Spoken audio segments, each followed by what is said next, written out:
All right, so we're diving deep today into IBS and, specifically those flare-ups that I think we all kind of dread, right? Absolutely. We've been getting a lot of questions about it, and thankfully, we've got some really great research here from CareClinic.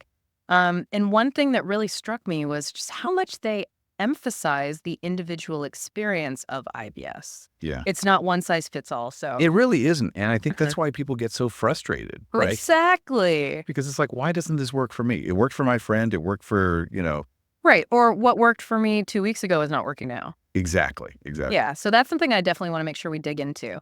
But first, just to kinda set the stage, I mean, IBS, it's not just one thing, right? It's Right. like this whole complex interplay of we're talking digestive processes, gut bacteria, The microbiome. the microbiome, food sensitivities, stress levels. Yeah, it's very multifaceted. Even genetics can play a role, so it's a lot. It is. It is. But, the research, it does a good job of breaking it down and making it digestible. Okay, good. No pun intended. So let's unpack some of that then. One of the first things that they really get into is this idea of dysbiosis, which just sounds like a mouthful. It does. What is that, and why is that so important for someone with IBS to understand?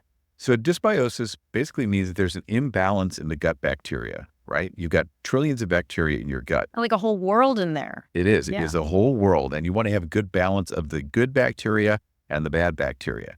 When you have more bad bacteria than good bacteria, that's when you start to see problems. And that can really contribute to IBS symptoms. So is that what's happening during a flare-up then? Is that like your gut bacteria essentially staging a revolt? It could be a factor, Yeah. right?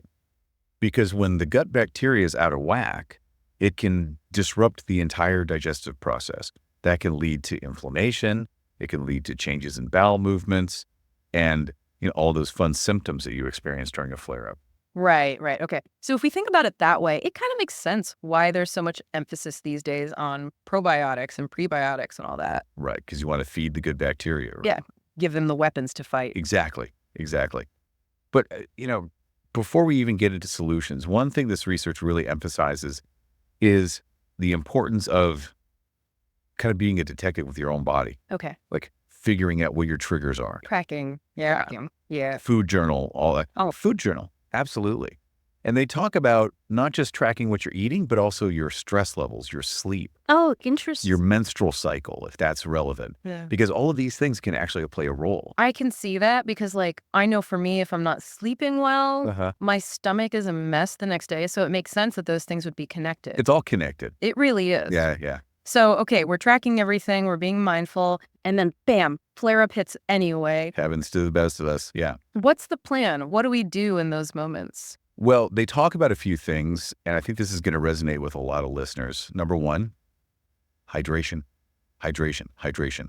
Super important. Especially if you're, dealing with diarrhea. Exactly. You're losing fluids. You've got to replenish.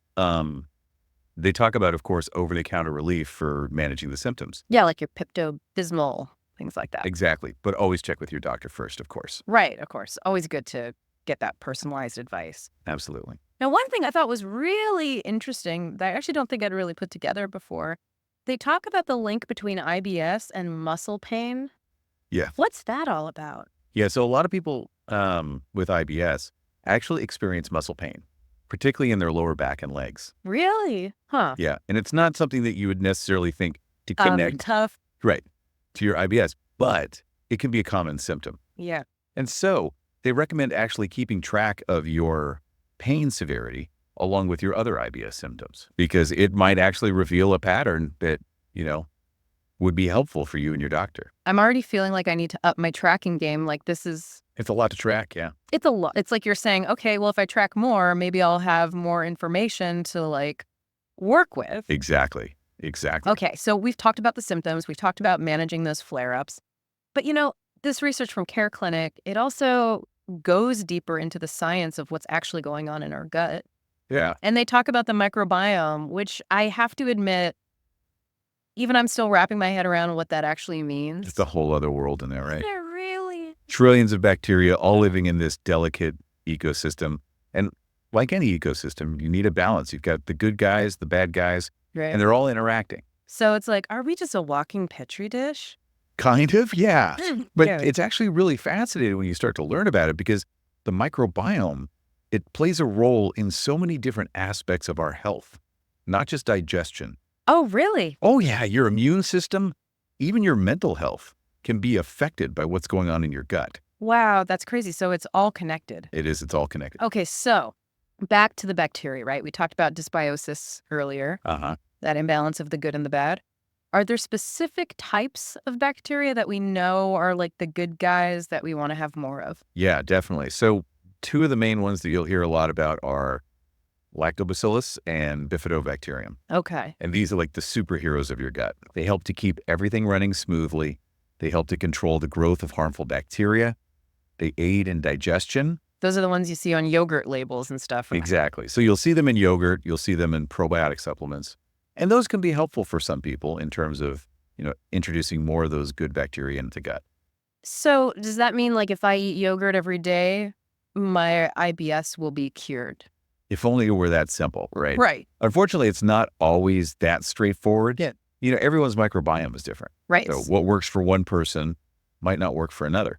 And that's where, working with a healthcare provider can be helpful. Right. To kind of figure out, are probiotics right for you? Which strains might be best?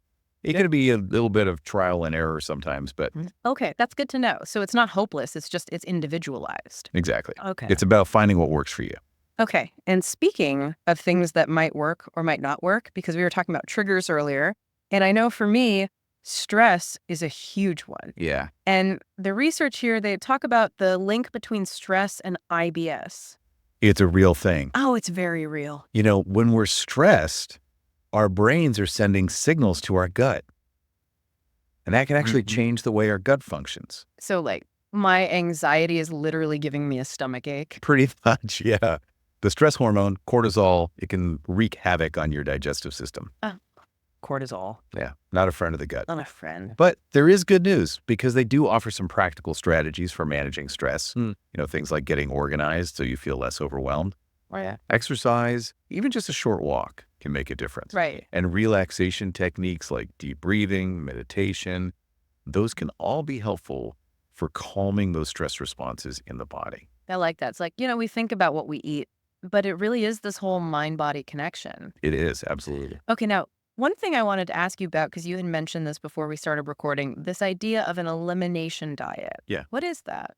So an elimination diet is basically where you're going to eliminate certain foods from your diet for a period of time and then slowly reintroduce them to see if they trigger any symptoms. So it's like you're a detective for your own gut, Exactly. trying to figure out who the culprit is. Exactly. And some of the common culprits, dairy, gluten, soy, citrus fruits, even certain types of sugars. So you eliminate those for a period of time, and then you very systematically reintroduce them one at a time. Oh, okay. Monitor your symptoms. Yeah. And that can help you to pinpoint, okay, maybe dairy is a trigger for me or gluten's a trigger for me. Yeah, it makes a lot of sense. But I imagine that's something you probably want to do with a professional. Absolutely, 100%. Right, like a registered dietitian, someone who can kind of guide you. Yeah, because you don't want to create any nutritional deficiencies by eliminating foods willy-nilly. Right, exactly, yeah. It's got to be strategic. Exactly. It's got to be strategic. It's got to be balanced. It's got to be done safely. Okay, and they talk about in here, too, the connection between IBS and other conditions. Yeah, and that's something that I think a lot of people don't realize is that Yeah, it's not always just IBS. It could be a symptom of something else or vice versa. right. So, they talk about GERD, gastroesophageal reflux disease, celiac disease. Oh, wow. Even urinary problems can sometimes be related to IBS. So it's not always cut and dry. Yeah, so I guess that's the message here. Like, it's really important to get that thorough diagnosis from a professional, Absolutely. right? This deep dive is super helpful, but The starting point. it's a starting point. Yeah, it's not a replacement for, talking to your doctor. Exactly. It really is amazing, though, just how much, we've learned about IBS, even just in this short amount of time. A lot to take it. It is a lot, but it's fascinating. But, one thing that really stuck with me from this CareClinic research was just how much they emphasized that, everyone's experience is so individual. Yeah. Like, we keep saying that, but what does that actually mean for someone who's like, okay, I want to feel better. Yeah. How do I get there? So they really are big proponents of these personalized treatment plans. Okay. And I think that that's really the key because it's not about just taking this supplement or just, eliminating this one food. It's about really understanding your unique triggers, Mhm. how your body responds to different things, working with, again, your healthcare provider Right. to come up with a plan that's really tailored to you. So it's almost like creating a roadmap for your gut, like Okay. based on all the clues that we've been talking about, like tracking Exactly. your stress and your sleep and all that. It's like putting the pieces of the puzzle together. Right. And like it might change, right? Absolutely. What worked for me 5 years ago might not be what my gut needs today. Exactly. Our bodies are constantly changing. Right. So, it's an ongoing process. Yeah. It's not like you do this and then you're done. Yeah. It's really about, paying attention to your body and advocating for yourself. That's really good to know. That actually makes me feel very hopeful because I think for so long I was just like, well, this is just my life now. Right. You just suffer in silence. Yeah, but it doesn't have to be. No, not at all. Okay, that's good. Well, I feel like we've covered so much good information today. You've covered a lot. And I'm sure our listeners are probably feeling a little bit overwhelmed, maybe, but hopefully also empowered. Yes, I hope so. To, take control of their gut health. So as we wrap up here, I think that's a really good takeaway. Like, you have the power to make a difference. You do. It's not just about, oh, woe is me, I have IBS. It's like, okay, what can I do about this? Exactly. Knowledge is power. Knowledge is power. And I think that this research really highlights that. Yeah, for sure. So as always, we will link to the full CareClinic research in our show notes so you can check it out for yourself. Yes, definitely do that. But in the meantime, thank you so much for joining us for this deep dive on IBS. And here's to, happy, healthy guts for all. Here, here. We'll see you next time.